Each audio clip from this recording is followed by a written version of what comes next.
Bonjour à toutes et tous et bienvenue dans le sixième numéro déjà de No Code Talks. Alors je suis Pierre Simonin, freelance No Code, membre de No Code France, l'association de la communauté francophone des acteurs du No Code. L'émission est en direct sur le Twitch No Code France tous les premiers mercredis du mois et en replay sur toutes les plateformes de podcast sous le nom No Code Talks avec Pierre Simonin ou sur ma chaîne YouTube Pierre Simonin No Code.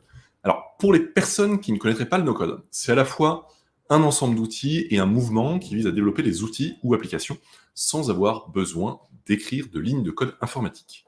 C'est un Eldorado pour beaucoup d'entreprises, petites et grandes, qui ont donc besoin de compétences techniques pour mettre en œuvre les solutions de nos codes, parce que c'est pas parce qu'il n'y a pas besoin de code qu'il n'y a pas besoin de compétences.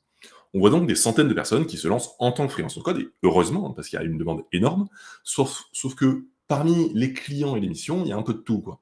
Or, quand on se lance, on n'a pas forcément la possibilité de faire la fine bouche, à tel point qu'on peut rapidement se retrouver à faire le grand écart entre nos valeurs d'une part et la réalité de nos missions freelance d'autre part.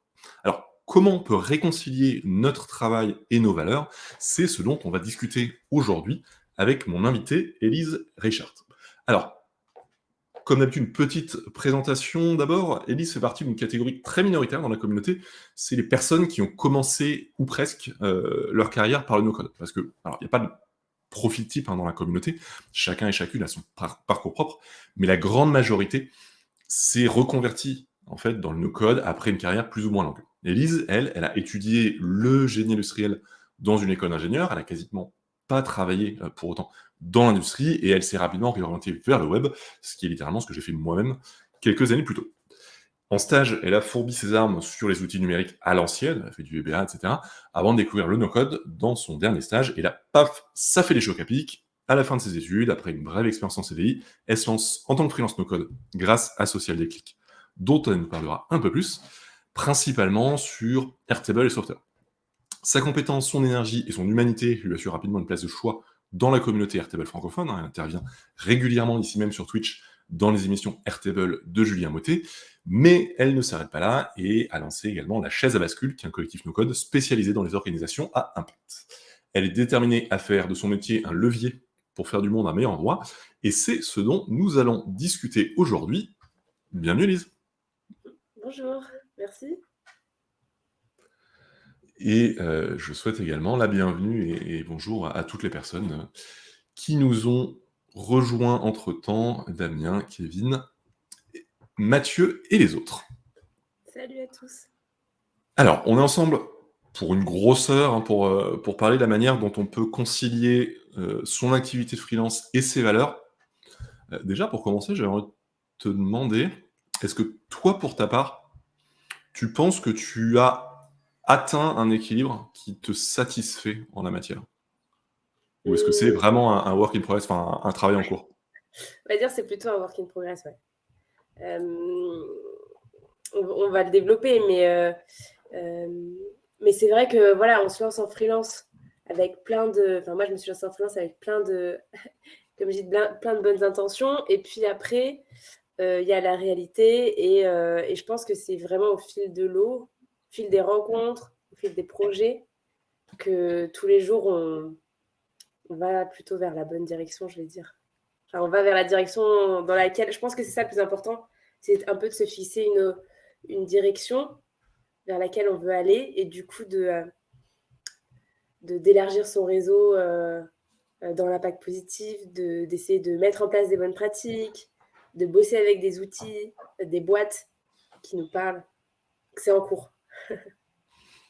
Bah, je pense que c'est de toute façon la bonne approche. Effectivement, on en discutait la deuxième émission des No Code Talks, c'était avec Manon Mercier sur le sujet de l'inclusion, de la diversité. Et c'est vrai que un des points importants là-dessus qu'elle nous partageait, c'est que c'est toujours un travail en cours, c'est toujours une direction dans laquelle on doit aller, et il n'y a jamais un point d'arrivée. Et je pense que en matière d'équilibre aussi, c'est vrai. Enfin, on peut pas se dire aujourd'hui, là c'est bon, je suis arrivé à ce que je voulais faire, j'ai pas besoin de quoi que ce soit. Je pense qu'on sera toujours un peu en dessous de ce qu'on aimerait faire idéalement.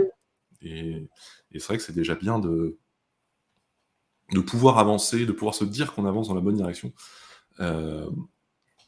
Et c'est pas évident parce que. Et c'est pas évident. Ouais. Moi, la première m'arrive dans l'année d'avoir parfois, tu vois, des phases où j'ai un peu moins de projets impact positif que j'aimerais et je suis un peu moins engagée dans cette direction-là. Et puis finalement, il y a d'autres, comment dire, le fait d'être entourée, tu vois, par Céline Lucas de La Chaise à Bascule, le collectif No Code que, on va dire, engagé que j'ai cofondé, le fait d'être dans la communauté sociale Déclic, le fait de, en fait, d'être, de parler de ce sujet-là, de m'engager, en fait, que ce soit sur des projets ou participer à des webinaires. En fait, finalement, ce qui est chouette, c'est que ça me ramène toujours vers là où je voulais aller initialement. Je pense que c'est important, ouais, de s'engager dans dans un maximum de choses pour garder le cap. Je pense que si j'étais restée isolée, j'aurais vite divergé. C'est sûr.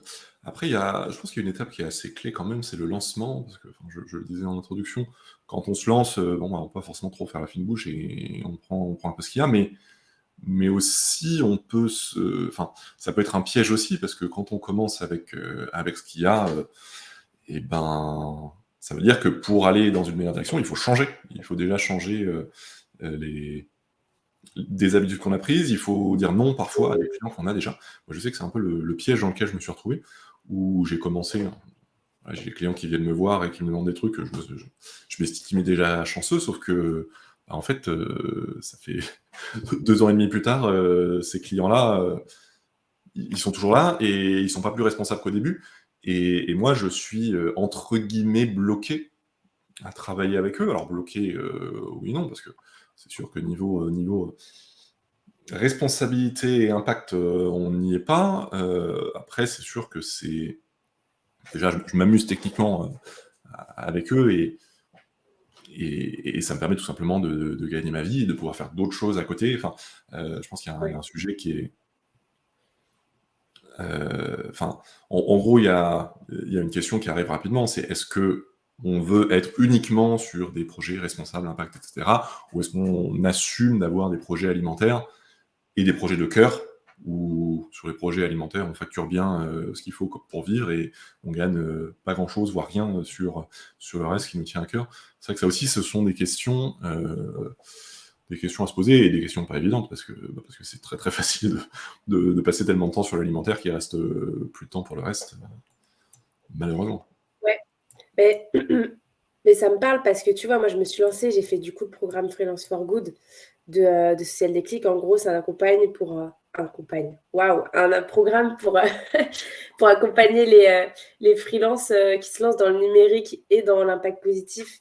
Donc voilà, à se poser les bonnes questions, à avoir, on va dire, tous les outils, que ce soit de la partie commerciale, proposition de valeur, même connaissance sur l'ESS pour se lancer. Mhm. Et donc, voilà, donc j'ai fait ce programme-là. Et donc, j'étais super motivée. Et finalement, les premières missions que j'ai eues, elles n'étaient pas impact positif, tu vois.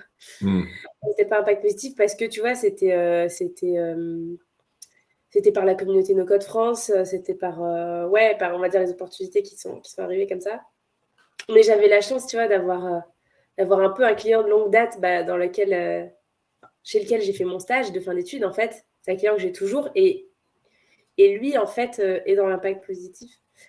Enfin, donc, je pense qu'en fait, il y a des moments où on a le choix. Et donc, c'est chouette de pouvoir refuser certains projets pour privilégier son impact positif. Mais ouais, il y a des moments où on n'a pas forcément le choix. En fait, à un instant T, parfois, on n'a pas de projet impact positif qui viennent. On n'a pas forcément d'ouverture. Mais tu vois, en fait, au bout de 5-6 mois où j'ai passé un peu, on va dire, à me former, ouais, à faire mes armes sur des projets, on va dire, plus standards pour la plupart, finalement, tu vois, j'ai ressenti le besoin euh,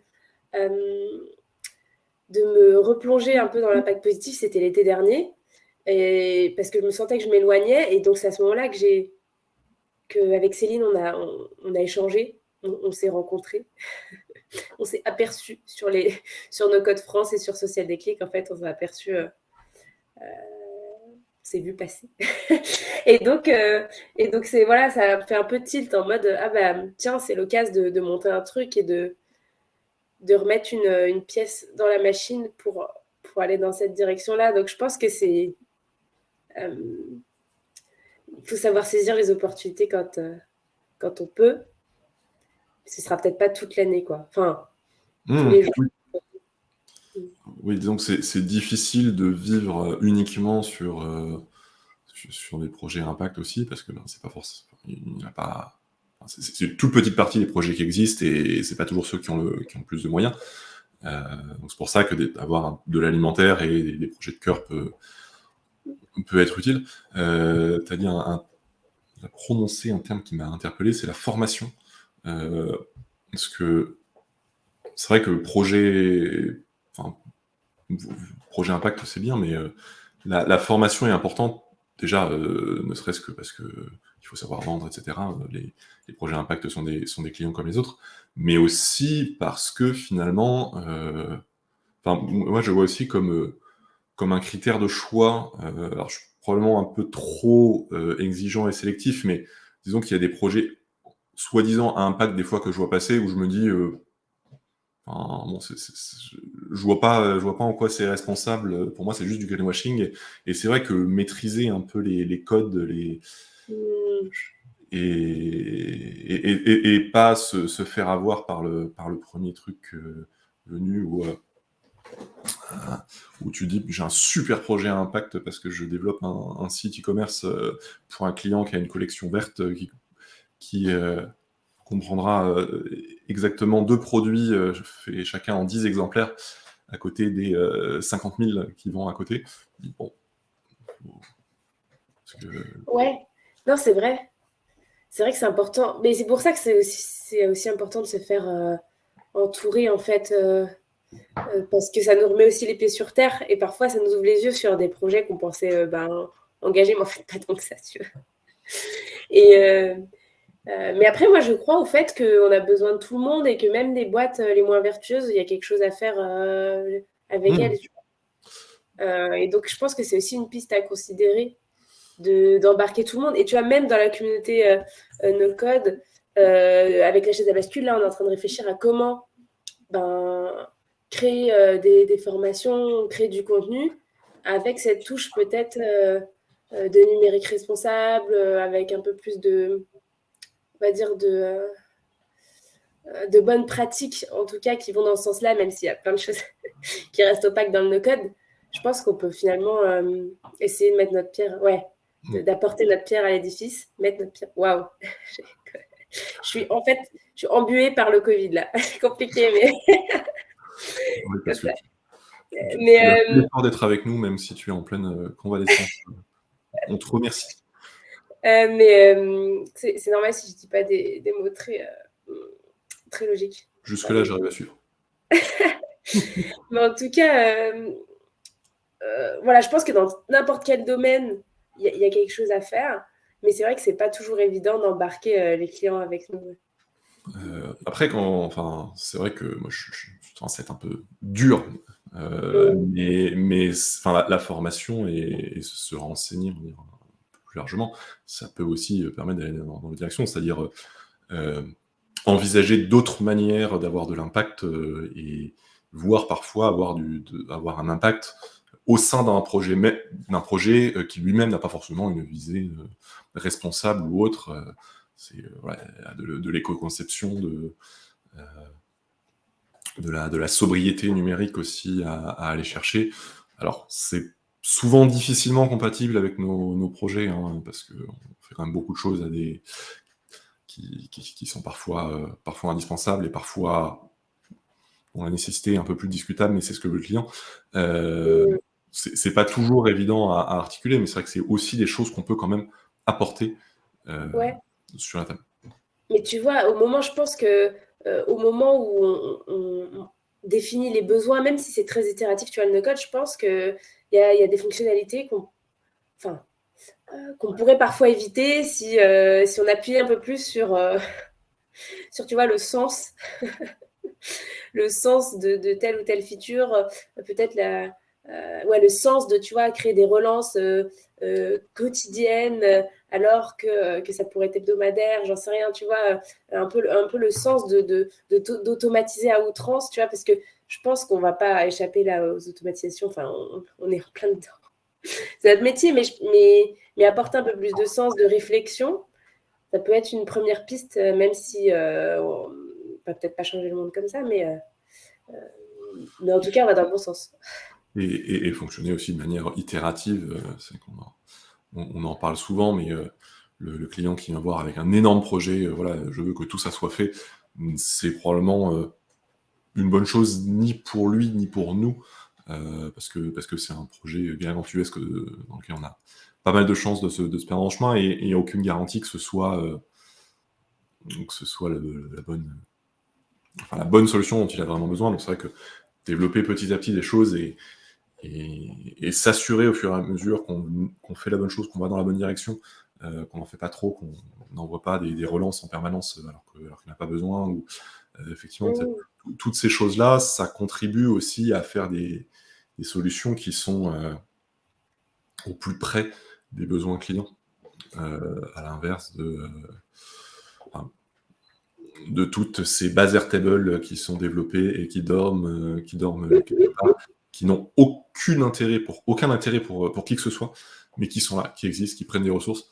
Même moi, j'en ai je sais pas combien, et parfois c'est justifié, parfois moins, mais c'est vrai que ça fait beaucoup de choses à avoir à l'esprit.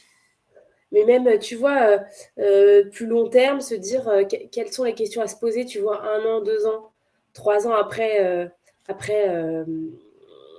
on va dire, la mise en place d'un outil pour peut-être faire le tri, en fait, Mmh. de ce qui a été fait, ce qui n'est pas utilisé. Ouais, pour éviter ouais, comme tu dis, garder tout un tas de data qui ne sont pas forcément utiles. Ça, c'est pas évident aussi, parce que qu'est-ce qu'on en fait? Parce que, ouais, parce que parfois, pour X, Y raison pas forcément justifiée, on veut les garder, alors qu'on les utilise pas. Ouais, c'est un changement de mindset qu'il faut avoir. Et bon, ce qui m'intrigue, enfin, je me demande si les éditeurs vont aussi petit à petit être plus transparents, tu vois, sur par exemple, les langages utilisés, la consommation des ressources. Parce que tu sais, il y avait eu un peu ce bad buzz, il me semble, avec Wix, qui a un code horrible, qui est assez mal foutu. Et finalement, tu te rends compte que c'est beaucoup moins optimisé que certains autres sites. Et je me demande si tu vois, dans les outils no-code qui apparaissent, on va pouvoir avoir un peu plus de transparence sur à quel point, tu vois, leur éditeur est optimisé, quoi. Je suis pas sûr que ça va être dans cette direction-là, du moins pour les gros, parce que la philosophie, enfin, du moins la promesse du no-code en bonne partie, c'est d'invisibiliser toute cette partie technique. Vous faites des trucs, vous vous occupez pas de la technique, c'est nous qui gérons. Typiquement, si on prend Airtable, c'est ça, quoi. Tu t'occupes pas du fait que tu gères une base de données, enfin, juste ouvre, tu crées comme tu crées un document, et ça marche. Et moi, je trouve ça dommage. Je me dis, enfin, mais tous ces trucs, toutes ces bases Airtable qui servent à rien, je les duplique parce que c'est le meilleur moyen de faire des sauvegardes à un instant T d'Airtable, Ouais. mais en fait, elles me servent à rien. Si je pouvais juste dire celle-là, je veux l'archiver, je veux la désactiver, juste aller là, les données existent, mais j'ai pas besoin d'allouer des ressources à cette base ou quoi que ce soit. C'est vrai que c'est des choses qui n'existent pas aujourd'hui. Après, on dérive un peu vers les sujets d'utilisation et d'éco-conception, qui sont pas forcément notre premier sujet aujourd'hui, même si c'est clairement un sujet important. Mais sur justement comment, si on revient à comment obtenir des missions qui répondent un peu à nos critères, à nos valeurs,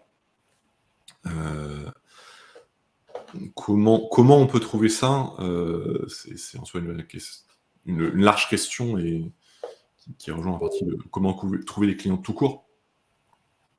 C'est ce que demande Damien dans le chat. C'est quoi vos plus grosses sources d'acquisition de clients? Voilà, la question de Damien, qui demande voilà, comment vous récupérez les clients, et du coup, comment vous récupérez aussi des clients à impact positif, s'entend. Alors moi, mes sources d'acquisition clients, aujourd'hui, c'est 90% de clients existants, en fait. Je ne travaille quasiment plus avec des nouveaux clients, j'ai pris quasiment aucune nouvelle mission depuis le mois de septembre. Et puis pour les nouvelles missions, c'est beaucoup du bouche à oreille, de plus en plus. Au début, quand je me suis lancé, c'était Malte, principalement, et au fur et à mesure, ça devient, le bouche à oreille, un peu le Slack No Code France et les clients existants qui ne veulent plus me lâcher, pour le meilleur et pour le pire. Bah, tant mieux. Enfin, C'est un bon problème à avoir. tant mieux, ouais. Tant mieux pour eux s'ils ont trouvé quelqu'un qui correspond à leurs besoins, mais C'est vrai que c'est un vrai problème parce que un client qui assure une partie non négligeable de mon chiffre d'affaires, qui est en revanche est un site e-commerce qui est à fond dans la surconsommation, donc évidemment pas du tout ce que moi je cherche. Et mais en même temps, si j'arrête de bosser avec eux, ils sont mal, clairement.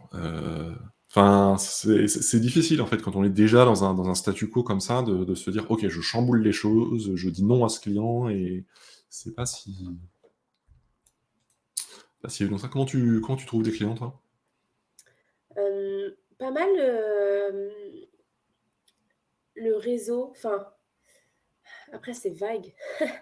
C'est vague, mais on va dire ouais, un mix de bouche à oreille et du fait que les personnes me voient passer sur LinkedIn, sur notre site avec la chaise à bascule. On va dire, il y a cette partie de visibilité et de bouche à oreille qui marche bien. Je fais du coup assez peu de prospection. J'en ai fait tout au début, mais là, ça fait un peu de temps. Enfin, j'en fais pas en fait. Et puis,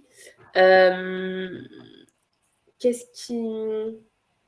Parfois, ça arrive encore que, que tu vois, entre consultants, quand on est trop chargé, on se refile des leads.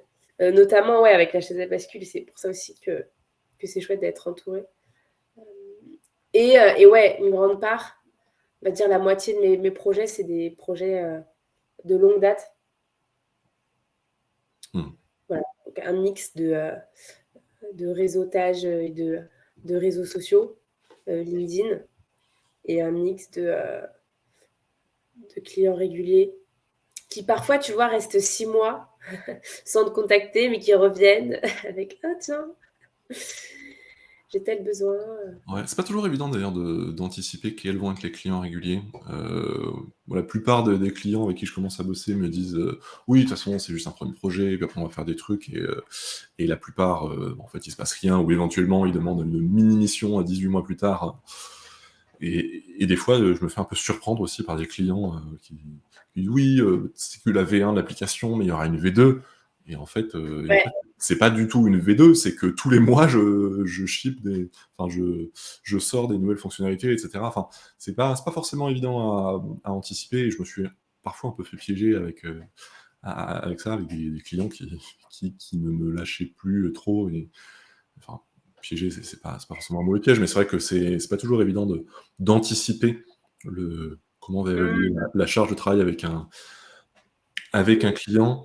Damien nous dit oui, pour promettre d'autres choses à l'avenir, c'est une technique aussi pour faire baisser les prix, c'est clair. Après, c'est pas enfin, il y a beaucoup de clients, je pense, qui le disent en y croyant, mais ils sous-estiment beaucoup. Enfin, je pense que le gros problème, c'est que les clients sous-estiment le temps nécessaire à lancer un projet, à développer, à s'approprier le truc et avoir la tête dans l'opérationnel, etc. Et en vrai, quand ils commencent, ils aimeraient lancer une nouvelle version tous les mois, mais en vrai, ils se rendent compte que déjà une par an, c'est beaucoup. Et... C'est vrai. Non, ça c'est vrai. Moi, j'ai aussi des clients ouais, qui ont 1 milliard d'idées et en fait, ils sont pas dispo. Enfin, ils n'ont pas le temps.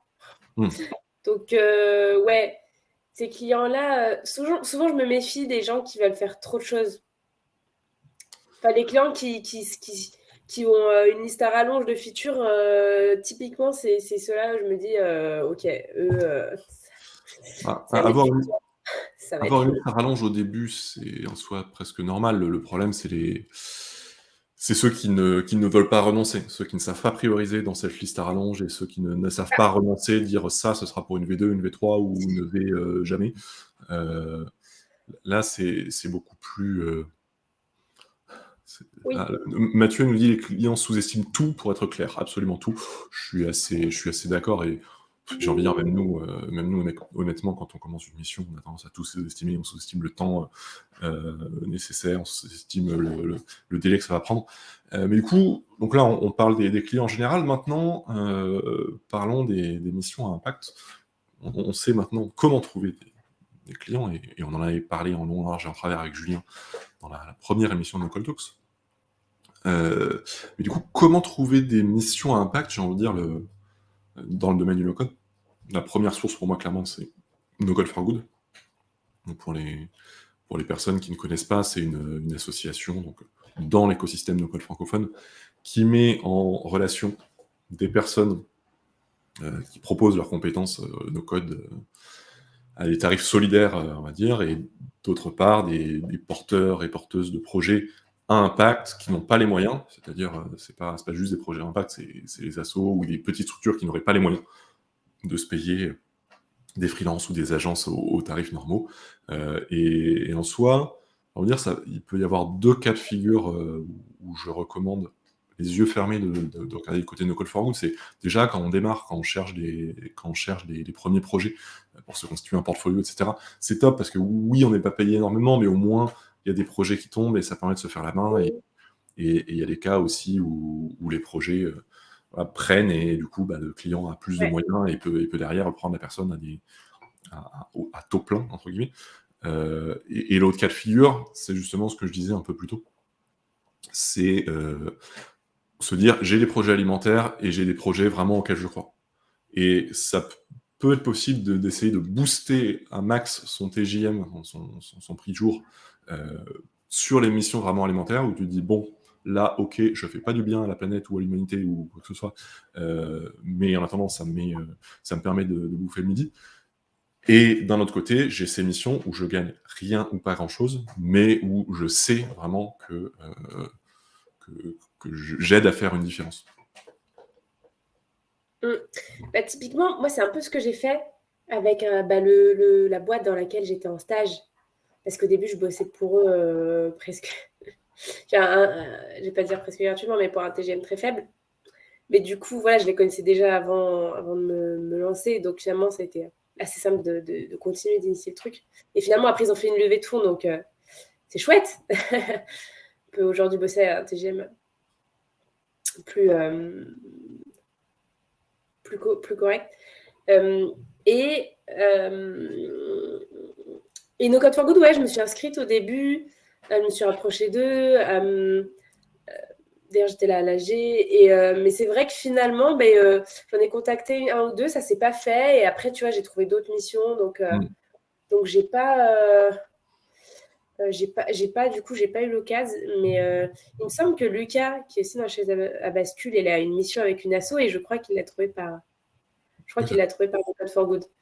Et donc, non, je pense que c'est chouette quand on a un peu, enfin, soit que tu vois, on a un peu de temps pour le faire, qu'on veut monter en compétence sur un autre outil qu'on ne connaît pas, ou au début pour se lancer et constituer ce portfolio.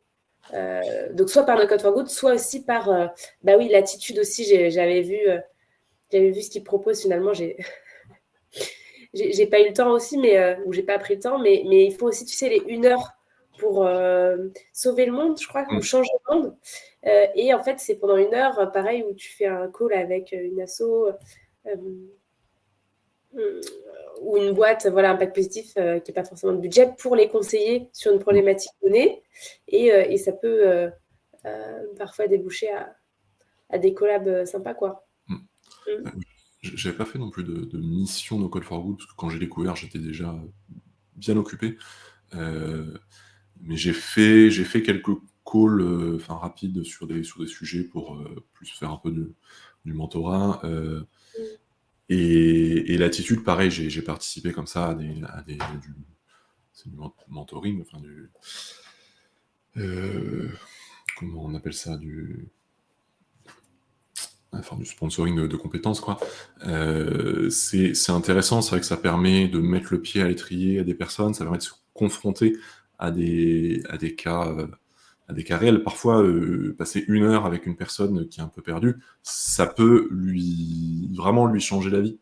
Ouais, Même si nous, de notre côté, on a l'impression de ne pas avoir fait grand-chose, il n'y a pas forcément besoin de bosser à, vraiment à fond, à temps plein sur un projet pour réussir à avoir un impact positif dans ce projet. Et c'est vrai que juste donner la bonne info, la bonne question au bon moment, ça peut aussi aider. Donc ça peut être une manière également euh, de, de contribuer à... Alors Zwillit, ouais.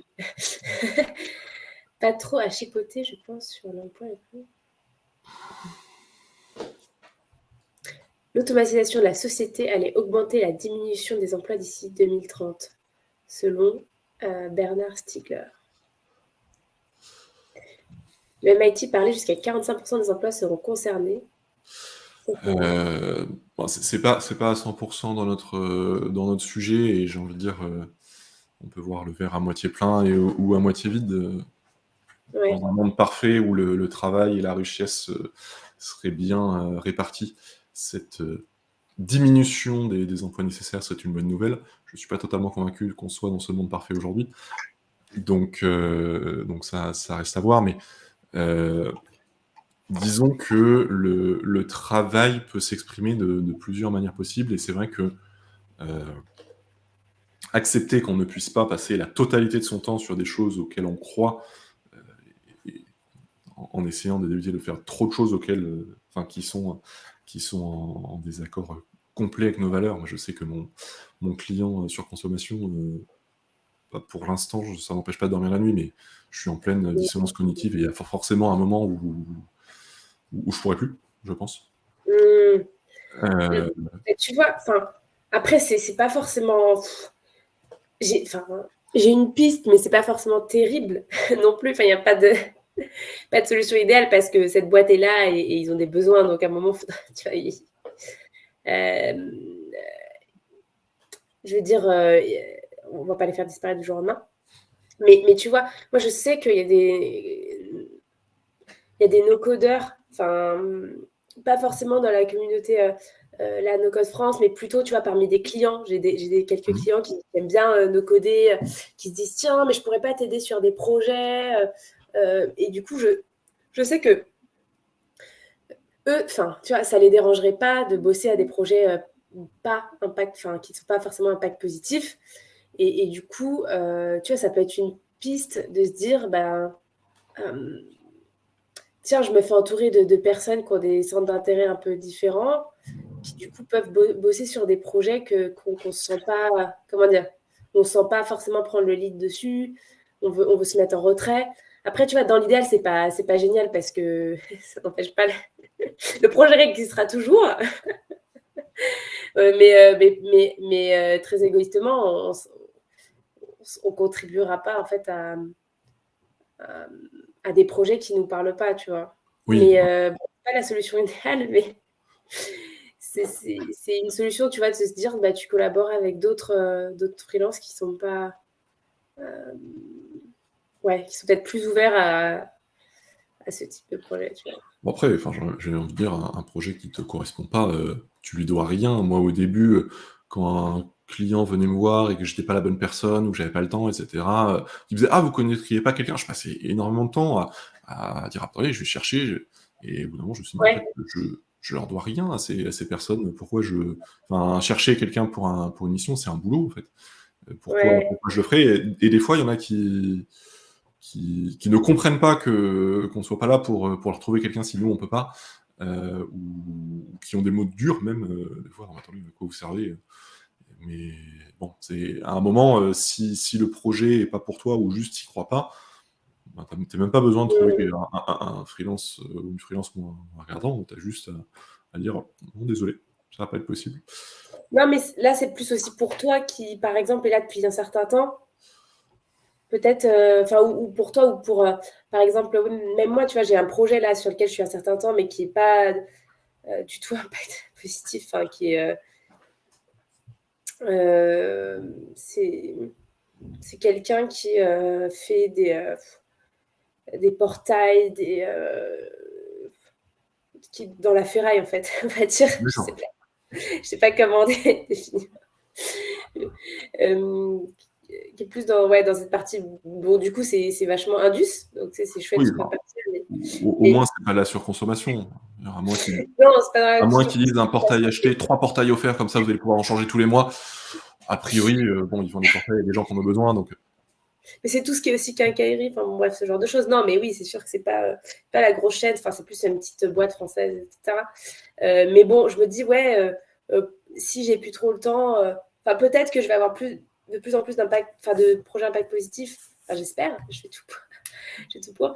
Et du coup, ce genre de projet-là, tu vois, je me dis, ben, là, tu vois, j'ai un client qui adore faire du no-code, qui aimerait monter en compétences, et ben peut-être que je vais en profiter de ce projet-là, de l'onboarder, faire monter en compétences, euh, qui va me permettre de bosser sur plus de projets impact positif. oui, c'est vrai que Voilà, c'est un peu cette dynamique-là, même si. oui, non, tu as raison. Si je voulais pas non plus abandonner mon client comme ça et le laisser euh, tout seul à tremper dans ses problèmes, je pourrais aussi lui trouver quelqu'un d'autre qui est un peu moins regardant. Effectivement, ça pourrait être une solution.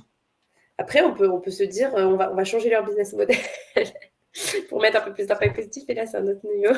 Ouais, disons que il y a des business qui, par nature ne, ne sont Non. pas, responsables, quoi. Ouais. C'est un peu le souci. Donc, effectivement, il y a obtenir des missions à temps plein ou au moins une partie de notre temps sur des missions responsables. Donc, on a parlé de No Code for Good. Tu as parlé aussi de s'entourer, effectivement, s'entourer d'un collectif de personnes qui ont les mêmes ambitions dans la matière.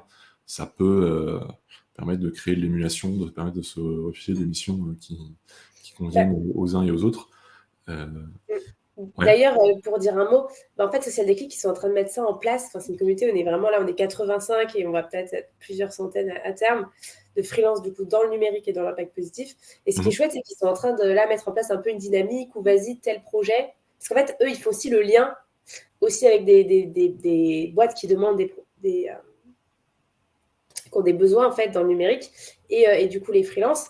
Donc ils jouent aussi ce rôle un peu d'apporteur d'affaires. Et là, du coup, la dynamique de bosser entre freelance à plusieurs, de faire voilà, des devis avec des Mhm. autres membres de la communauté, mais avec qui on n'a pas forcément l'habitude de bosser et des compétences qu'on n'a pas forcément aussi, tu vois. Ça commence à émerger et c'est aussi une piste qui est assez chouette de s'engager, quoi. Mhm. Et après, j'ai envie de dire, le dernier moyen que je vois, enfin l'avant-dernier moyen que je vois, c'est aussi juste d'infuser dans un milieu. C'est-à-dire, si vous êtes, enfin, si vous visez surtout un domaine, un impact particulier, ben, faut aussi euh, côtoyer les gens Mm. qui y sont. Si votre sujet c'est la lutte contre le réchauffement climatique, ben faut pas s'attendre à rester dans son coin et à se dire je vais trouver des missions sur le sujet. Enfin, faut faire des fresques du climat, faut aller dans les associations, faut côtoyer les événements aussi qui traitent de ce sujet et petit à petit on connaît des gens et on se constitue un réseau autour des sujets qui nous animent. Et ça, j'en dire, c'est vrai quel que soit le sujet. Ça peut être vrai sur des sujets à impact, mais ça peut être vrai sur un domaine enfin, sur un domaine particulier. Voilà, les personnes qui veulent trouver des missions en RH ou en marketing ou en ceci ou en cela, ben, faut aussi côtoyer ces milieux pour que ça marche. Il ne suffit pas juste de se dire, ok, je vais rester dans ce coin et je vais mettre sur mon profil Malte je suis freelance, oui, mais contre le réchauffement climatique, et d'un coup, ça arrivera tout seul. Enfin, C'est pas évident, tu vois, au début, parce euh, que ce soit ouais, que ce soit sur un sujet ou une techno, enfin, je veux dire, particulière, une thématique particulière, parfois on s'ouvre, on communique et au début, on n'est pas autant visible que ce qu'on aimerait. Ça se passe pas aussi vite que ce qu'on aimerait, mais c'est vrai que souvent, les efforts qu'on fait aujourd'hui, ils se voient que dans 6 mois. Et ça, c'est vrai qu'il faut... Enfin, c'est pour ça que c'est aussi important de se dire, OK, on se lâche la grappe et oui, on fait des efforts dans ce sens-là, on communique. Par exemple, tu vois, là, je communique sur Coda. Mais il n'y a pas autant de monde, enfin, il n'y a pas autant de monde que les gens sont cachés. Il n'y a pas autant de monde que ce que j'aimerais, mais je me dis peut-être que petit à petit, plus en plus de monde va s'intéresser à ça. Et peut-être que dans 6 mois, voilà, il y aura une petite équipe de personnes qui vont en parler, qui vont être actives. Mais du coup, en parallèle, tu vois, je poursuis mes projets sur mes outils, on va dire, classiques, enfin, depuis toujours, Airtable, Software, Make depuis le début. Et je pense que c'est pareil pour l'impact positif. Voilà, imaginons, vous bossez dans l'événementiel avant et après vous bossez dans l'impact positif. Peut-être qu'au début, vous allez avoir des contacts dans l'événementiel, vous allez avoir des opportunités et c'est OK de se faire un peu les armes dessus tout en continuant à élargir dans l'impact positif et petit à petit, ça viendra, tu vois.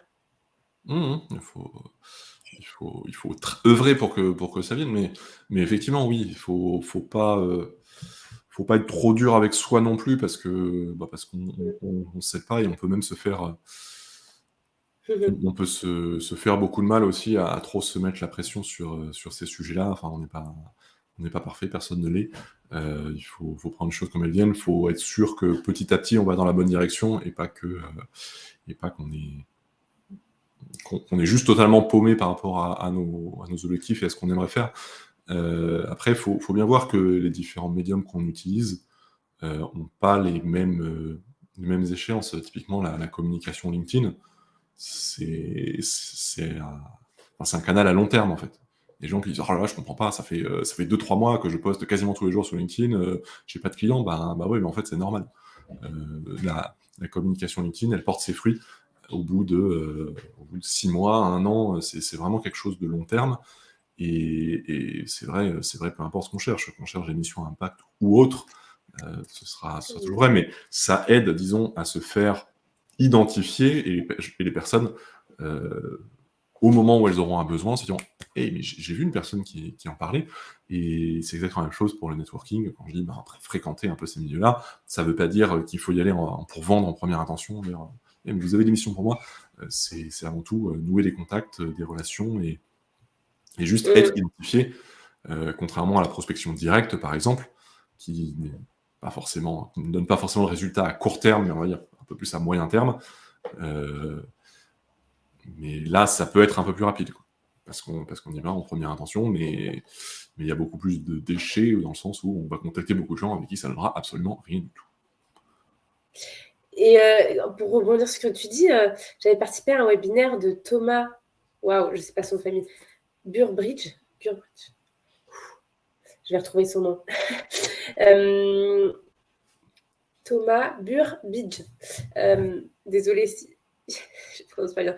Mais j'avais participé à un webinaire donc, dans le cadre de Société Déclic, mais où il présentait la prospection consentie. Et en fait, ce qui était chouette, c'est qu'il nous parlait voilà, aussi de comment faire une prospection tu vois, de manière sincère, consentie, c'est-à-dire tu vois, en posant les bonnes questions, en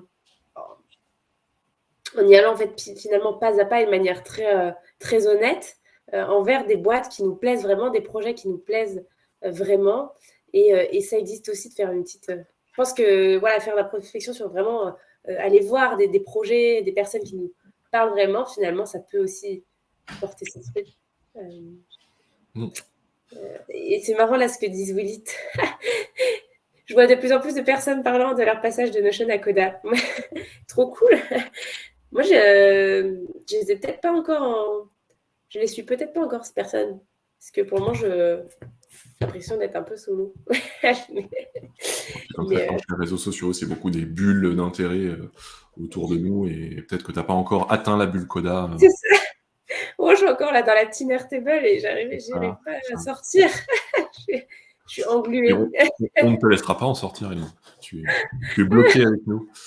Après, Damien et Zulit nous disent que LinkedIn, c'est quand même beaucoup d'ego trip. C'est vrai que c'est pas forcément facile de vivre et d'exister au milieu de ce nombrilisme qu'est LinkedIn. Après, ce que vous dites et ce que tu disais juste avant, Elise, me fait penser que être en accord avec ses valeurs, déjà, ça commence par la manière dont on pratique notre métier au quotidien.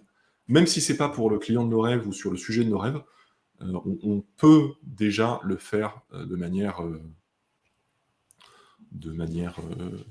éthique pour soi, pour déjà être un peu plus en paix avec soi-même, parce que si vous essayez, si votre objectif c'est d'avoir des missions à impact, mais que vous vous laissez embarquer par les gourous LinkedIn qui vous disent qu'il faut être ultra agressif dans sa prospection, etc., vous allez vous retrouver avec une dissonance cognitive qui sera rapidement insupportable à porter. Et c'est vrai que juste être authentique dans sa communication, ne pas faire de bullshit et aller communiquer de manière transparente avec ses clients, honnête, ne pas arnaquer entre guillemets le client même quand il vous en donne l'opportunité. Je sais pas, un client qui vous donne un peu trop rapidement son budget, et vous vous dites mais c'est 5 fois plus que ce dont j'ai besoin. Et bon, ça peut être tentant de se dire ah ben vous avez la chance, je peux vous faire ça pour 25% de moins.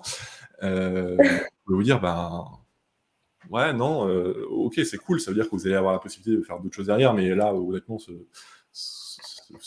que vous me demandez, ça coûte pas autant. Enfin, je pense qu'il y a aussi quand même un enjeu d'être en phase avec nos valeurs et avec qui on est, dans la manière dont on pratique notre métier et dans les objectifs qu'on se donne.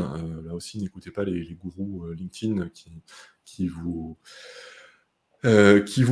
poussent à vendre toujours plus cher, à optimiser chaque instant, etc. Enfin, avoir un impact positif, c'est ça aussi, c'est pas chercher, c'est ne pas avoir l'argent comme unique moteur et unique indicateur.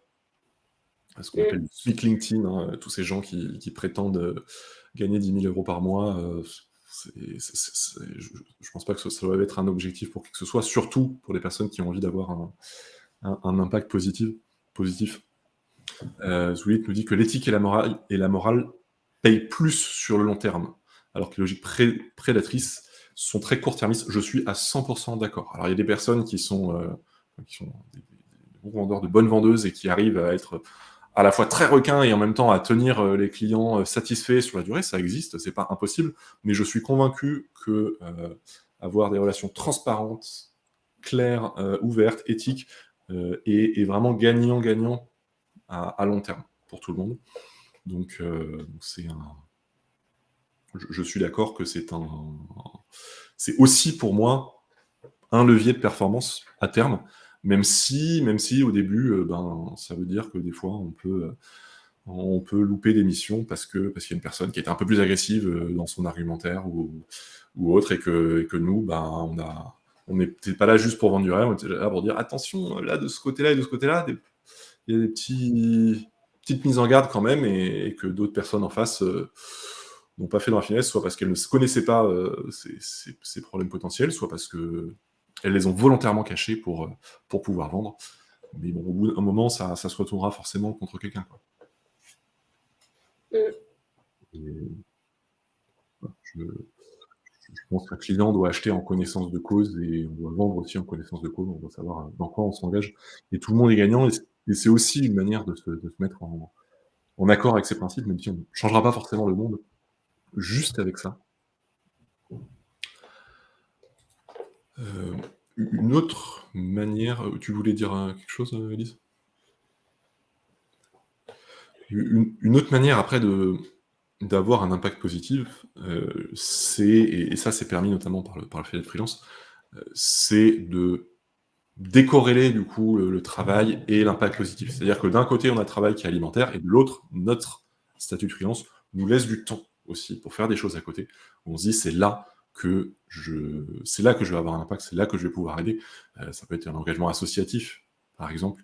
Les associations qui œuvrent dans votre domaine, dans vos domaines de prédilection, sur les sujets qui vous tiennent à cœur, il y en a forcément qui vous, enfin, qui n'attendent que vous, j'allais dire, qui ont besoin de personnes qui donnent un peu ou un peu plus de temps. J'ai envie de dire que je me suis aussi, là aussi, je me suis fait avoir alors que j'aimerais œuvrer sur les sujets, enfin, pour lutter contre le changement climatique, pour aller vers plus d'inclusion, lutter contre les discriminations. Je me retrouve à passer un temps conséquent dans l'association et la communauté No Code France, et en même temps, je le regrette pas parce que c'est une Ouais. communauté géniale et dans laquelle je m'éclate, et je pense aussi qu'on peut donner à des personnes qui n'avaient pas forcément la possibilité, les moyens de s'épanouir et de faire d'autres choses géniales, etc. Mais bon, c'est vrai que je me suis retrouvé à m'impliquer là-dedans, alors que c'était pas forcément, sur le papier, c'est pas forcément la première association dans laquelle je me serais investi si j'avais fait un choix très posé de bon, voilà, dans quelle association j'ai envie de m'investir. Ça s'est plus fait de manière organique. Mais en attendant, j'ai envie de dire, ça peut être un levier d'épanouissement très important. Là aussi, enfin, si vous dites, mon but, c'est de lutter contre le réchauffement climatique. Le jour, je bosse chez Total, et un jour par semaine, je bosse pour une association. C'est cool. Il y a forcément un moment où la conscience va venir nous travailler, mais en attendant, c'est quand même une manière de s'épanouir, de s'éclater, de se dire, ok, là, j'avance, j'aide, je contribue, et en soi, euh, c'est déjà beaucoup. Mais carrément, dès là, tu vois, rien que dans la communauté No Code France, euh, on retrouve tout type de profil, et tu vois, c'est grâce à cette communauté-là qu'on s'est rencontrés, Pierre. Mmh. Tu vois, finalement, on se rend compte qu'il y a plein d'acteurs engagés aussi dans la communauté, et ça nous ouvre des portes. Donc ça, c'est super chouette. Même, tu vois, dans des événements comme le No Code Summit, il y a aussi certains talks qui sont tournés vers l'impact positif. Enfin, je pense qu'il y a aussi des choses, ouais, il y a des choses à faire, tu vois, dans toutes les communautés, et en tout cas dans celle-là, il y a des choses à faire. Euh, donc, tout l'enjeu, ça va être de voir, euh, comment dire, de voir l'évolution. Est-ce que, est-ce que tu vois, c'est pas un écran de fumée sur tout un tas de dérives, ou est-ce que tu vois, bon, je pense que dans cette communauté-là, c'est un engagement sincère, tu vois, mais c'est vrai qu'il y a certains jours où je vois, tu vois, où on va avec l'IA, VS, qu'est-ce qu'on essaye de. VS, tu vois, un peu ce qu'on essaye de défendre, en tout cas, ce que moi j'aimerais essayer de défendre quand je vais creuser la partie éco-conception, responsabilité du numérique, tout ça. On voit que ça va un peu dans deux directions différentes, donc c'est ça qui est pas évident toujours, ouais. Oui, bah, et je pense que c'est pour ça que justement ces questions, ces interrogations ont leur place et leur importance. C'est qu'on est dans un monde plein d'incertitudes. L'humanité fait face à des défis ignorés par la plupart des gens, mais des défis qui sont réels et qui sont tels que l'humanité n'en a probablement jamais connu.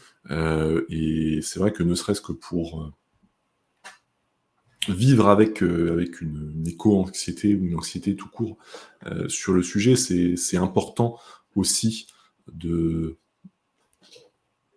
s'impliquer, de se dire que d'une manière ou d'une autre, on a un impact. Non seulement on est conscient de la situation, mais on œuvre à notre niveau pour essayer de pousser les choses dans la bonne direction. On n'est pas là pour tout changer à nous tout seul, mais c'est vrai que pour moi, c'est quelque chose de plus en plus important quand j'arrive pas à dormir le soir, de me dire je suis pas juste là à profiter d'un monde qui s'effondre, je suis aussi là à essayer d'aider et de pousser les gens qui font que ce monde deviendra plus vivable. Euh, Toi, pour le moment, Pierre, tu bosses tout seul. Enfin, t'es pas dans un...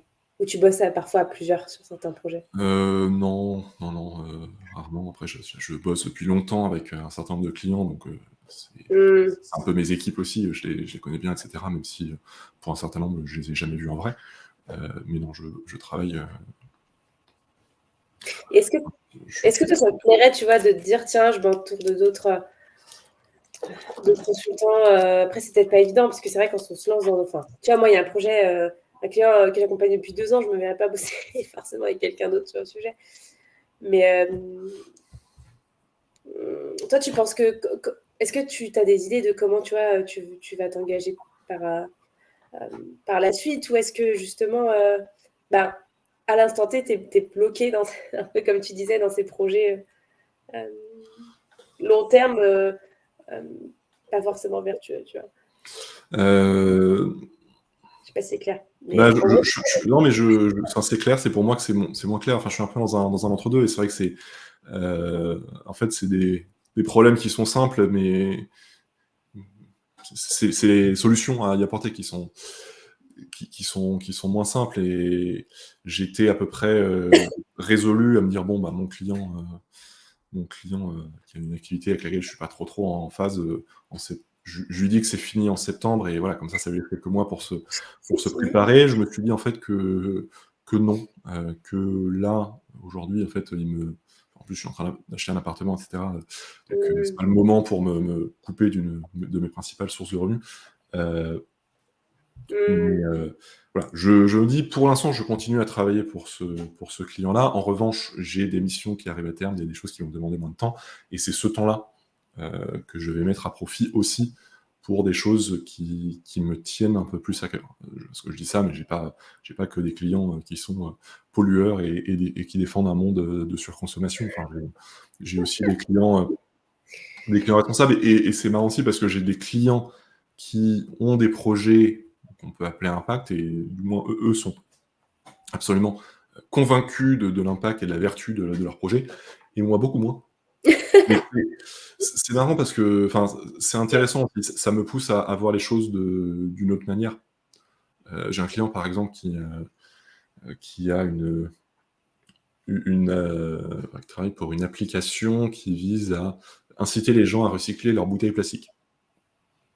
Et lui est convaincu que c'est un truc génial, et moi je me dis, mais en fait le problème, c'est plus les bouteilles plastiques que le recyclage des bouteilles plastiques. Je veux une application qui incite les gens à ne pas consommer de bouteilles plastiques, et Ouais. pas une application qui incite les gens à recycler leurs bouteilles d'eau, qui la plupart du temps ne sert quand même à rien. Euh, mais d'un autre côté, même si je ne me prive pas parfois de lui dire ce que j'en pense, je me ferme pas non plus à ces choses-là, et j'ai un TJM, solidaire, on va dire, que je baisse automatiquement pour tous les projets à impact, même si je l'applique pas aussi souvent que j'aimerais. Et je l'applique à 100 projets sans aucun souci, parce que je me dis, enfin, c'est pas non plus uniquement à moi, avec mon, ma manière de voir les choses, qui va décider de qu'est-ce qui est positif ou pas. Je donne aussi leur chance à des projets, même si parfois je suis aussi à convaincre. Mais je trouve ça intéressant de, d'explorer différentes choses, et en même temps de m'entraîner à pas être aussi chiant et exigeant que je le suis tout le temps, parce qu'en fait, si je me mets comme contrainte de ne travailler que sur des projets sur lesquels euh, je suis à 100% convaincu, je vais faire 3 projets dans ma vie, quoi. Enfin, c'est ouais, C'est vrai. des choses en face aussi. C'est vrai. Mais oui, là, typiquement, tu vois, dans la chaise à bascule, parfois on a le débat. Là, tu vois, il y avait une boîte, enfin, comment dire, une boîte, un organisme qui chapeaute, tu vois, ou en tout cas qui chapeaute, qui gère la partie euh, formation. En tout cas, tu as contenu, structure des Mhm. formations pour des lycées pro. Ouais, c'est très clair, mais en tout cas, ouais, c'est eux qui font la com, qui organisent le contenu, qui font toutes les démarches administratives pour valider le déroulé de la formation, donc de lycée pro. Et donc, mais ouais, du coup, on était là en mode, mais c'est impact positif ou pas? Tu as ce truc de finalement, les lycées pro, c'est très tourné, tu vois, aussi formation dans le tourisme, enfin, tu vois, dans dans l'agriculture, mais pas forcément l'agriculture locale comme on aimerait. Enfin bref, tu as tout un tas de formations qui ne sont pas forcément celles de demain, mais d'un autre côté, tu te dis, ouais, c'est hyper important aussi d'avoir ce prisme ce développement des formations pro, des lycées pro, à l'époque où finalement on dévalorise pas mal ces filières-là. Tu vois, donc il y a tout un tas de projets aussi qui portent débat, tu vois, au sein de la HSE Bascule, où finalement on n'est pas toujours tous alignés. C'est vrai que bon, dans ce cadre-là, tu vois, souvent, Lucas et moi, on est plus ouverts à multiplier, on va dire, les projets, parce que on va dire, c'est nos... Lucas, il a quoi Il a 28, moi j'ai bientôt 25. Tu vois, on commence notre je vais dire, carrière professionnelle, et donc on veut tester plein de choses, et on est moins fermé, tu vois, à ce genre de collaboration. Même si l'objectif, encore une fois, on s'est engagé là-dedans pour aller le plus possible vers des projets vertueux. À l'inverse, Céline, qui a passé voilà, 20-25 ans dans le milieu de la finance, s'est lancée en freelance, tu vois, pour avoir cet impact positif très présent, tu vois. Et donc, elle va être beaucoup plus exigeante sur les projets qu'elle prend, parce qu'elle s'est dit, waouh, j'ai lâché tout ça, toute cette vie, même si elle était hyper engagée dans la partie, on va dire, green.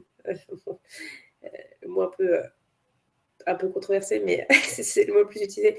Dire dans la partie green de sa boîte,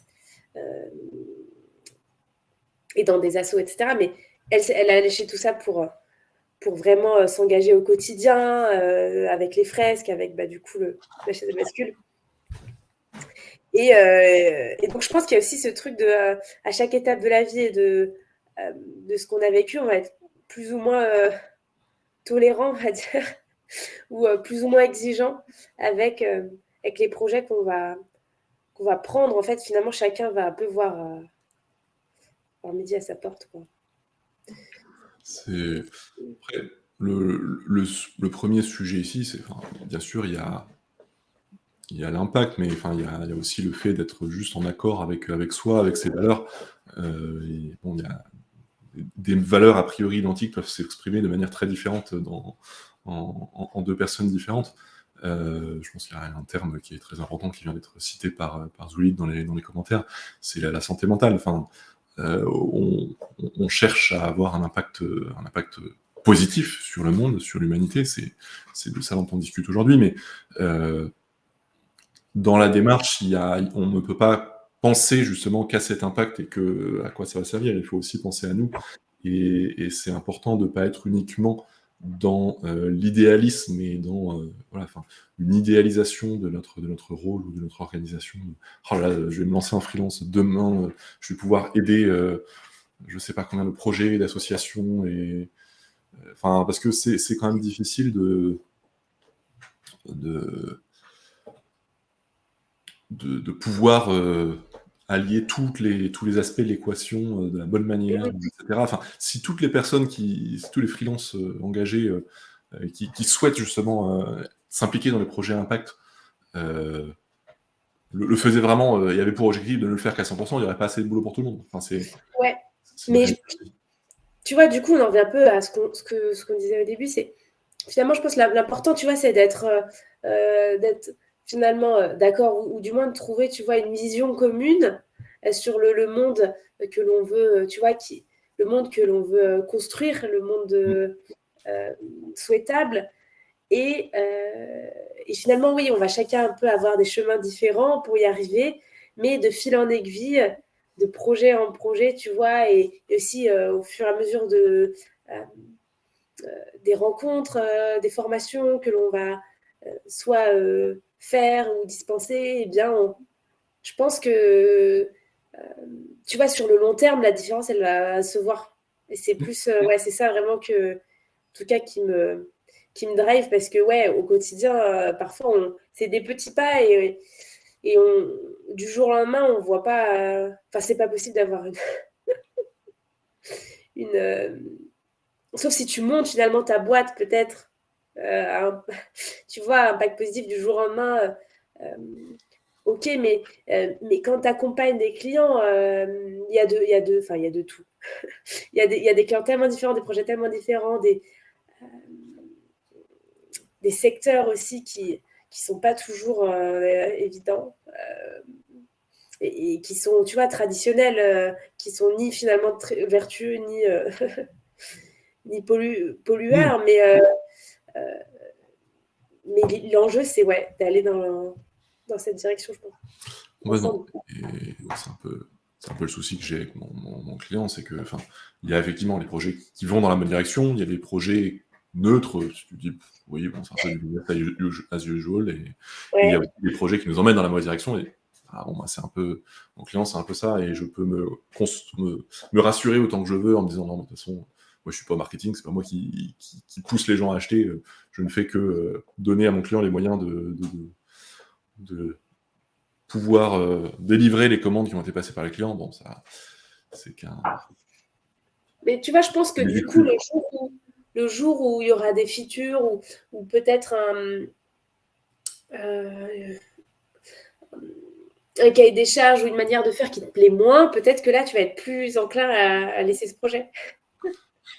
oui, oui, oui, je commence aussi des fois à dire non à des trucs. Parce que c'est vrai que c'est une chose qu'on peut avoir tendance à oublier parfois quand on travaille longtemps avec un même client.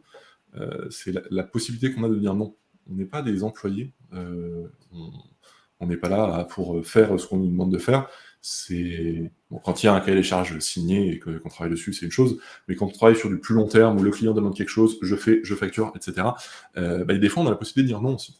Dire non, j'ai pas le temps, ou non, ça j'ai pas envie, ou c'est pas ma compétence, ou alors là c'est en opposition totale avec mes valeurs, vous pouvez pas me demander ça. Enfin, c'est des possibilités qu'on a aussi, et il faut pas qu'on les oublie non plus. Même avec des clients avec qui on a l'habitude de bosser, enfin, ça peut être important de se ménager aussi ce moyen d'éviter de partir dans la mauvaise direction, ou tout simplement de se surcharger parce qu'on dit oui à toutes les demandes de tous les clients, et du coup on s'en sort plus, ou alors on n'a plus le temps justement de faire tous les à côté avec lesquels on a l'impression d'aller dans la bonne direction, parce qu'on a parlé d'avoir des missions à des TJM réduits, on a parlé de l'engagement associatif, mais il y a aussi la possibilité d'avoir tout simplement des side projects, des projets que l'on développe soi-même, qui ont un impact positif, ou du moins qui sont en accord avec nos valeurs, Mm. et dans lesquels on va s'épanouir, s'éclater, et on va se dire, ok, là, je contribue à faire avancer les choses.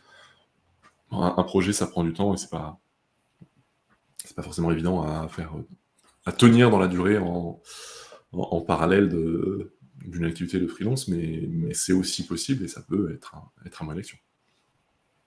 Bah, typiquement, tu vois, moi j'accompagne mon copain dans la construction d'une plateforme de mise en relation entre les transporteurs d'art et les clients. Et l'idée initiale, c'était de réduire les trajets à vide dans le secteur du transport d'art. En fait, c'est transport, on va dire, c'est d'art, mais d'objets fragiles, parfois de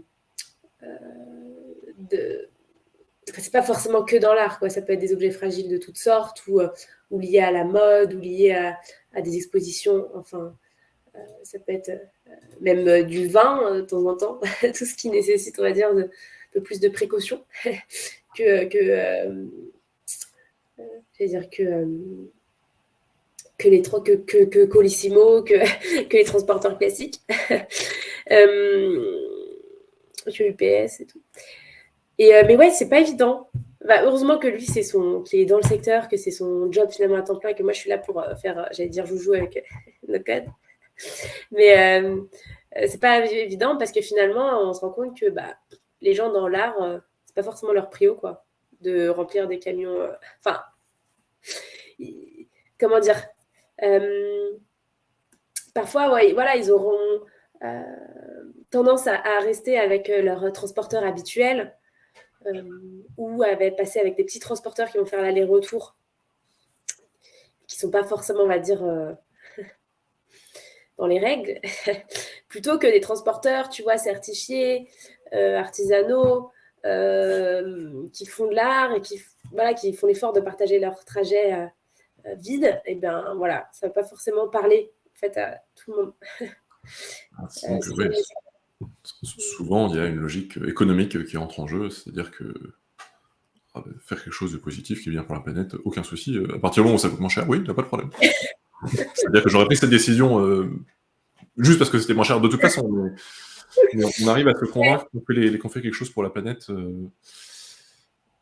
Il y a cette partie-là qui prend une place, et tu as aussi la partie de ouais, mais je connais mes transporteurs, je vais rester avec ceux que je connais. Enfin, ça, c'est bien, c'est plutôt propre au milieu un peu à l'ancienne, milieu des ventes aux enchères, le milieu un peu qui est totalement, on va dire, opposé au milieu que je connais d'habitude, qui est un peu plus voilà, par téléphone, comment on dit, intuitu personnel, c'est ça. tu fais confiance aux personnes que tu connais, qui n'est pas aussi évident. Donc oui, pour tout ça pour dire que lancer un projet, side project, c'est pas toujours aussi évident que ce qu'on aimerait. Bah, c'est forcément du boulot. Donc si on commence à arriver vers la fin de l'échange, si on résume les ressources qu'on a citées un peu à droite à gauche pendant l'échange, donc il y avait No Code for Good, qui est une association qui met en relation des projets à impact qui n'ont pas forcément beaucoup de moyens et des freelances qui peuvent les aider à des TJM attractifs. Donc, que vraiment je vous encourage à aller voir. C'est pas uniquement utile, c'est qu'en plus ils sont très sympathiques. Cette équipe No Code for Good. Il y avait Social Déclic dont tu nous parlais. Ouais, qui est une communauté de freelance dans le numérique et donc engagés pour un monde meilleur, voilà. Et donc ils ont 2 formats. Ils ont donc déjà c'est chapeauté par Charlotte et Colline. Charlotte Lischer, Colline Didier. Et ils ont un format programme où là c'est vraiment, tu vois, je crois qu'aujourd'hui c'est 5 ou 6 semaines d'accompagnement, de boost, on va dire, pour lancer son activité en tant que freelance, ce qu'il appelle Freelance for Good.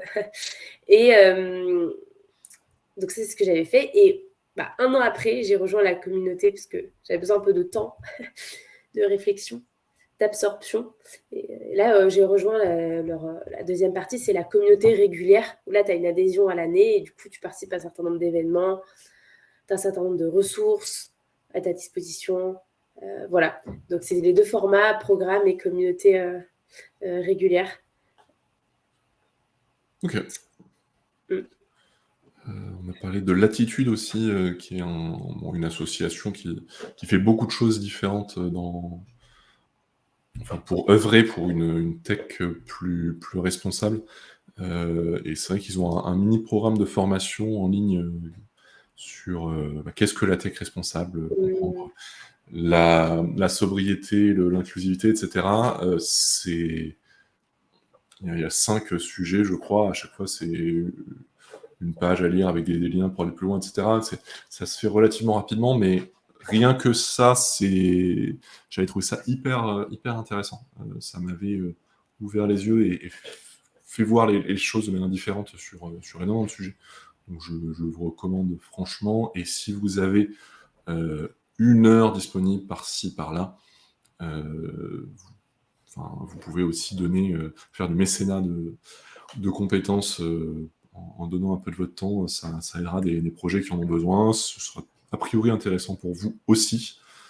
Zulit nous dit que dans le numérique alternatif, il y a Hérétique en France. Le nom m'évoque quelque chose, mais je ne connais pas. Collectif hérétique. Organisation convaincue qu'un autre numérique est possible. Individu qui adhère et contribue à cette organisation. Ok. Je crois que je connais la personne qui a... Oui, c'est ça, je connais un des fondateurs.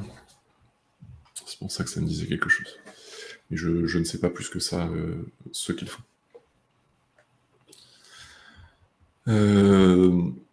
Donc voilà, il y a des ressources qui existent, et puis encore une fois, des associations auxquelles vous pouvez contribuer en ligne ou autour de vous, etc. Il y en a beaucoup. Ne restez pas seul.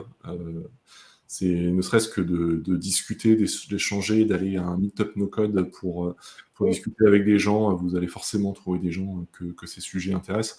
Ça aide aussi à relativiser, à s'ouvrir d'autres opportunités, à ne pas trop culpabiliser non plus, parce que c'est ça aussi l'enjeu, hein, c'est comprendre que on peut pas tout faire, on peut pas être partout, il faut bien qu'on mange. Enfin, on ne peut pas être parfait, et encore moins être parfait tout de suite. Et t'en parlais, parce que je suis aussi dans cette dynamique-là. Finalement, on a tendance à peut-être, en plus, quand on est freelance et dans l'impact positif, à donc faire des prix plus bas solidaires. D'ailleurs, au passage, n'hésitez pas à le dire quand vous faites des prix solidaires. C'est un conseil que m'avait donné Socialgetic, c'est vraiment à le dire et à montrer que vous faites un effort. Et donc, quand on fait ces efforts-là, souvent quand on souhaite acheter un appart, parce que ça me parle, on souhaite acheter un appart, soit on souhaite même louer dans une autre ville ou faire un prêt ou ce genre de choses, eh bien, on peut aussi se retrouver finalement pénalisé. Et donc, ouais. Donc, c'est pas évident. C'est pas évident. Et donc, c'est tous ces paramètres-là qu'il faut prendre en compte. Et d'ailleurs, pour continuer sur les ressources, il y a notamment, même si je ne suis pas passée par ces organismes-là, je les avais dans un coin de ma tête au cas où ça passait pas. Au cas où. Il y a Estia, Hestia, ou Sésame, par exemple, qui aide des profils particuliers, des profils atypiques à décrocher, à devenir propriétaire, quoi, à décrocher un bien. Donc, de plus en plus aussi, à des initiatives qui aident les freelances aussi à sortir, j'ai dit à sortir de la tête de l'eau, non, mais à accéder à d'autres,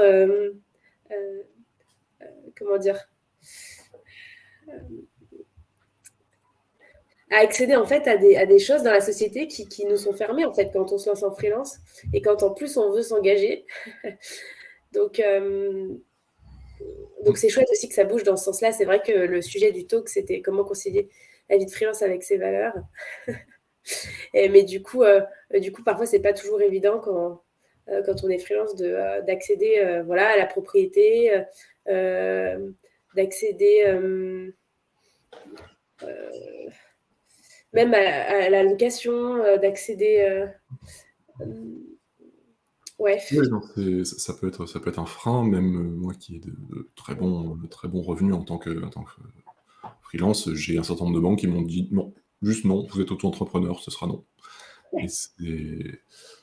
Enfin voilà, c'est vrai que c'est des choses qui existent, et on peut se mettre entre guillemets en danger si on va un peu trop loin dans la logique de donner justement de son temps, donner pour une cause.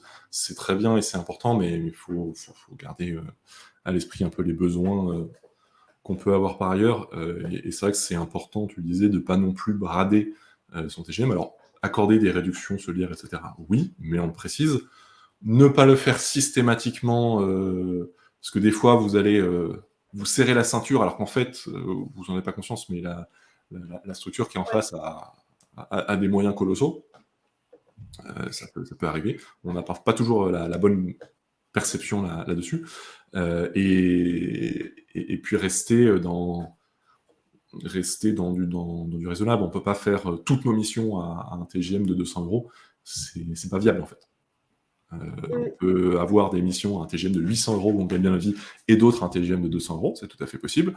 On peut être un TGM intermédiaire sur lequel on fait toutes nos missions presque. Enfin, faut trouver le bon mix, mais il ne faut pas non plus trop rogner. C'est-à-dire que même sur des projets à impact,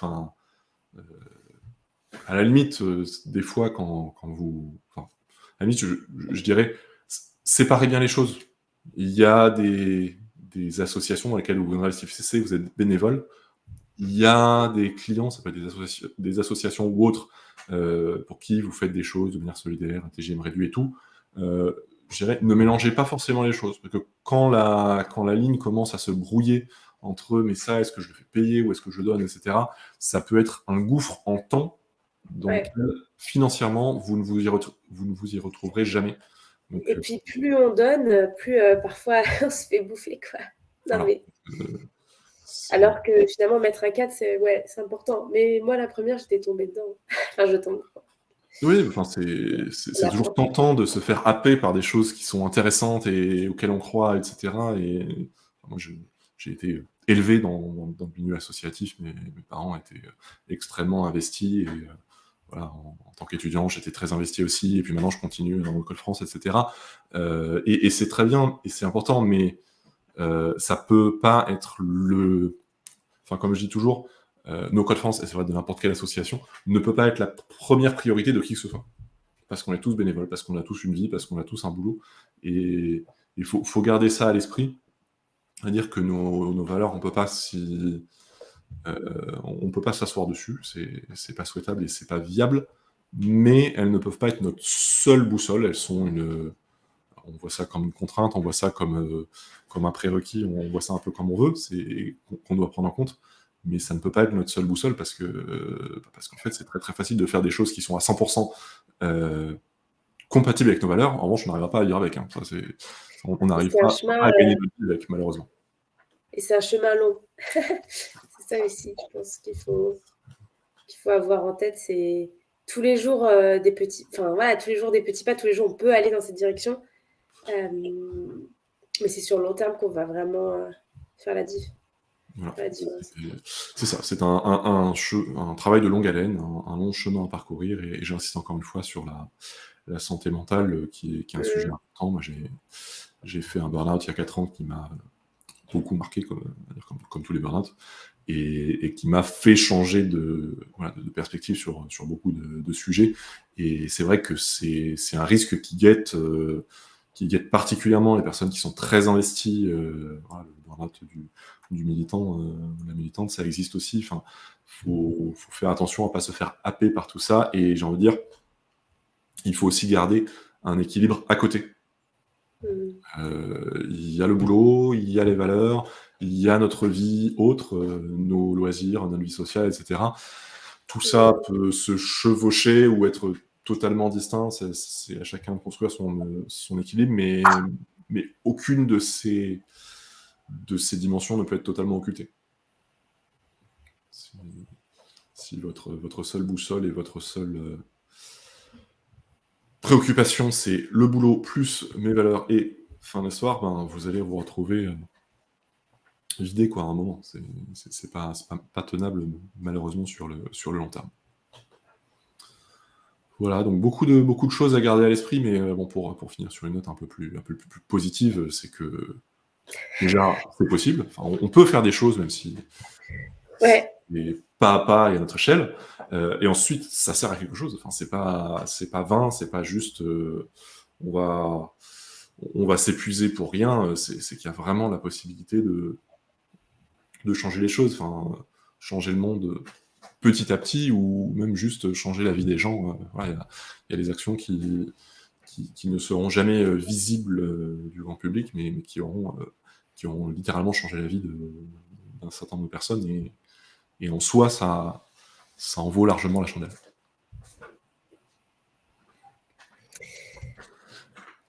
Et toi, si tu devais donner ton mot de la fin pour conclure cet échange. J'ai envie de dire, en fait, il faut aussi oser finalement faire ce que vous aimez faire, reconnecter à son intuition pour savoir vraiment les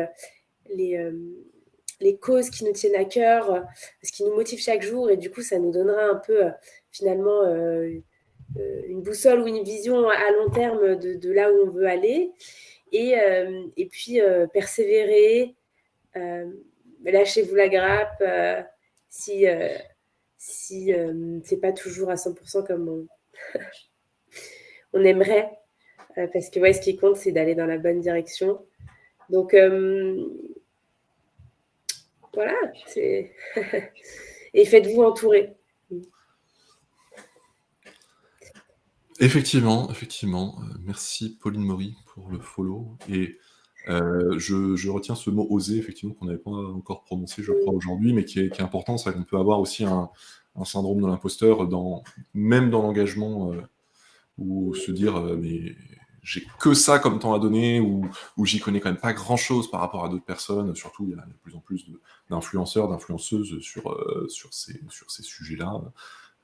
Il y a des influenceurs climat, des influenceuses discrimination et vice-versa. Enfin, il y a beaucoup de choses qui existent, et on peut se dire, mais je suis tout petit à côté de ça, j'ai pas leur temps, j'ai pas leur connaissance, j'ai pas leur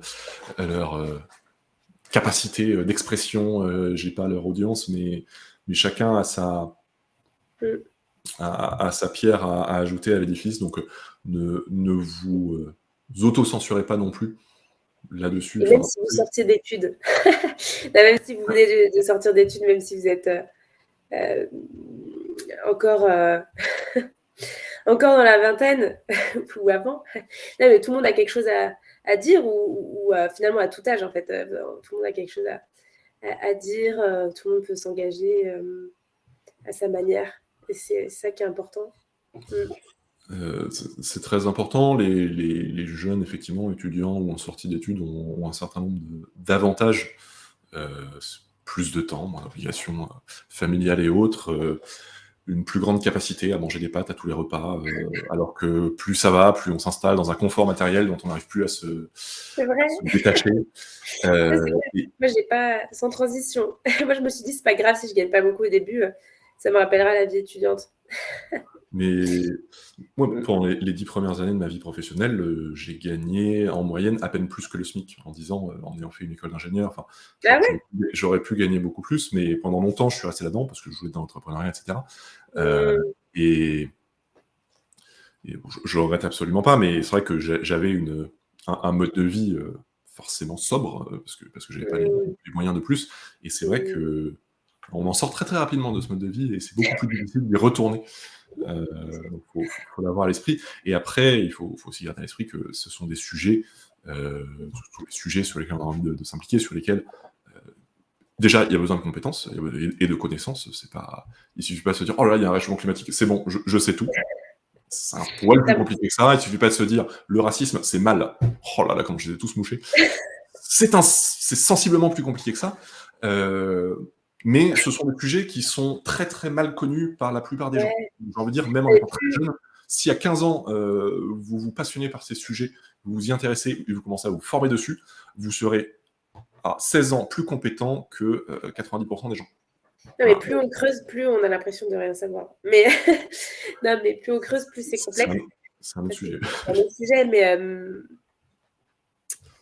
mais finalement, tu vois, avec le no-code, ce qui est chouette, mais après, ça peut peut-être s'appliquer à d'autres métiers, c'est que finalement, ce qui est chouette, c'est que vu qu'il y avait, il y a encore 2 ans, il y avait assez peu de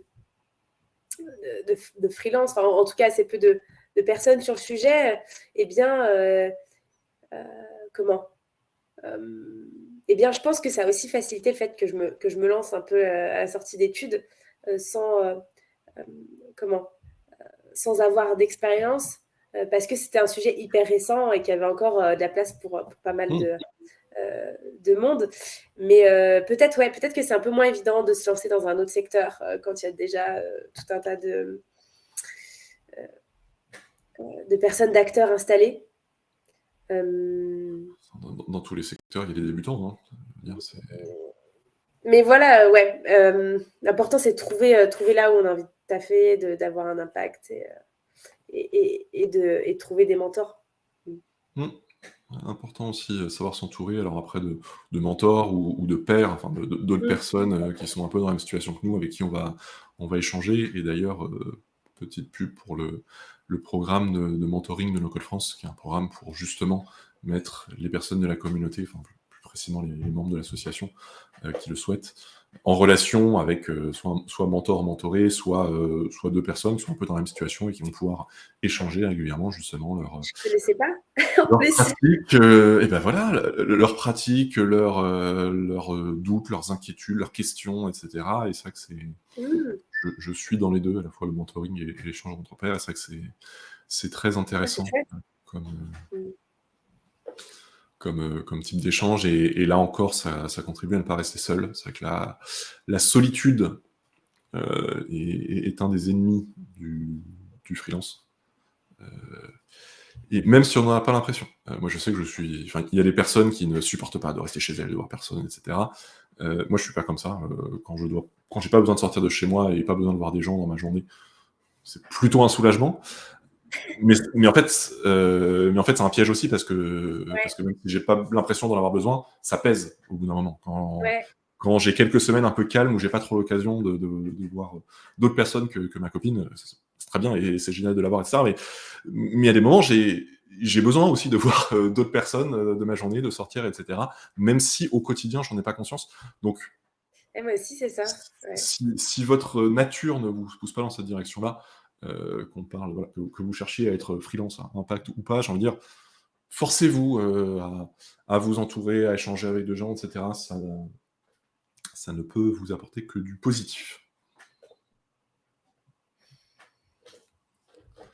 Écoute, c'est super intéressant comme comme échange.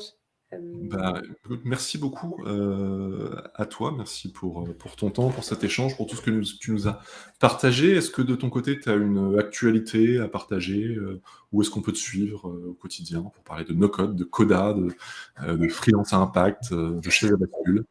ouais, Coda, mais de Coda, je spamme LinkedIn, donc vous allez vite me voir parler de Coda si vous allez sur LinkedIn. Oui, donc sur LinkedIn, vous pouvez me suivre, à mon nom, Élise Richard, et la chaise à bascule, même si on poste pas beaucoup. Voilà. Mais ouais, restez connectés parce qu'avec la chaise à bascule, on aimerait bien, voilà, créer des formations, euh, voilà, en tant que la chaise à bascule, parce qu'aujourd'hui, je bosse avec le wagon, mais je ne suis que je ne suis qu'autrice et prof pour le compte du wagon, et donc voilà, restez connectés. Et puis peut-être qu'on va apporter un peu d'éco-conception dans cet univers. On nous le souhaite. En tout cas, c'est ce qu'on souhaite. Bah, et c'est ce qu'on souhaite également, voir émerger dans la communauté. Il y a beaucoup de choses qui se passent, hein, dans ce domaine du no-code impact. Et c'est vrai que c'est intéressant de suivre aussi toutes ces évolutions, puisqu'on parle de réseau. Donc il y a bien sûr le Slack No Code France, que je vous invite Ouais, chaleureusement à rejoindre, toutes et tous, si c'est pas déjà fait. Donc pour avoir vraiment une communauté dédiée autour du no code, c'est un outil absolument fantastique qui m'a littéralement changé la vie.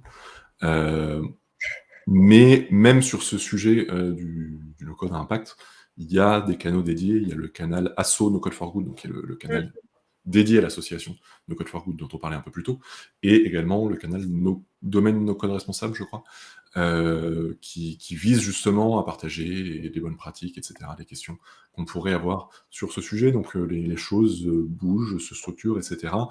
Vous n'êtes pas seul, et vous pouvez rejoindre le mouvement et toutes ces personnes qui œuvrent au quotidien justement pour faire avancer ces sujets-là. je suis dans le Slack aussi, si besoin. Enfin, Bien sûr. si vous souhaitez échanger. Bon, ben, à plus. Bah Merci ouais. pour l'invitation et super format d'émission. Euh, J'espère être dispo pour les prochains. Waouh, je me rends compte que sur le Twitch, c'est tellement pas évident de.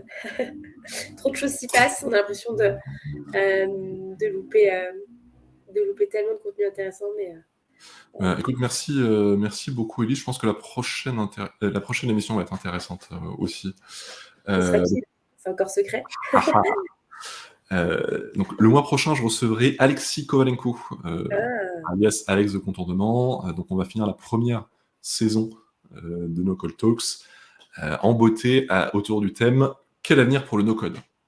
waouh! Très très très très vaste thème qui a été déjà pas mal creusé par Alexis et un peu par moi aussi. Et on C'est en chouette. discutera ensemble voilà, sur ce format habituel d'un échange de 1 heure et demie. Donc ça va être l'occasion de faire une rétrospective de l'évolution fulgurante du mouvement no-code, d'envisager défis et opportunités qui nous attendent à l'avenir entre l'ouverture de plus en plus des outils au grand public, en même temps la professionnalisation, l'implantation dans les DSI avec des contraintes particulières. On en discutait le mois dernier avec Benjamin Poté. La dépendance à des outils propriétaires, il y a eu quelques petites sueurs froides avec le nouveau pricing de Bubble il y a quelques mois. L'impact de l'IA dont tout le monde parle en ce moment, même si moi Mmh. j'observe ça un peu de l'extérieur pour l'instant, mais Mmh. ce serait, voilà, il faudrait être de mauvaise foi pour nier l'impact que ça a que ça a et que ça va avoir sur le mouvement no code en général. Le sujet de l'open source qui revient un peu en force justement avec les sujets autour de Bubble et des outils propriétaires. Donc voilà, pas mal de sujets à creuser. Ce sera le mercredi 5 juillet, donc dans un mois, le 5 juillet 2023 à 13h. Donc n'oubliez pas de noter ça. Si vous êtes sur Paris, n'oubliez pas, ce soir, donc mercredi 7 juin, à partir de 19h, le meet-up No Code France mensuel qui sera, je ne sais même pas où, parce que j'y serai pas, je ne suis pas dispo. Je ne serai pas non plus parce que je suis malade, mais Mais voilà, donc je ne sais plus exactement où c'est, mais allez sur Meetup pour chercher le Meetup No Code France de ce soir si ça vous intéresse. Encore une alors, fois, ne restez pas seul, voyez des gens, sauf si vous avez le Covid. Donc, je vous encourage vivement à à vous participer tester. à participer au Meetup de ce soir ou à un autre plus tard. Donc merci beaucoup en tout cas à toutes et tous de nous avoir suivis. Vous êtes restés longtemps avec nous.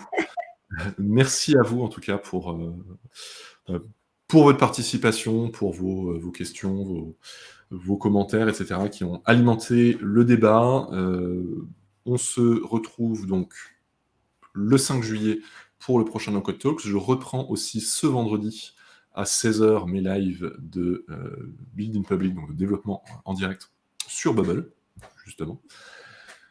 Et en tout cas, d'ici là, prenez soin de vous, poursuivez vos valeurs, mais prenez soin de votre santé mentale aussi, et no codez bien. Merci beaucoup à toutes et tous, et je vous dis à très très vite. Salut. Merci.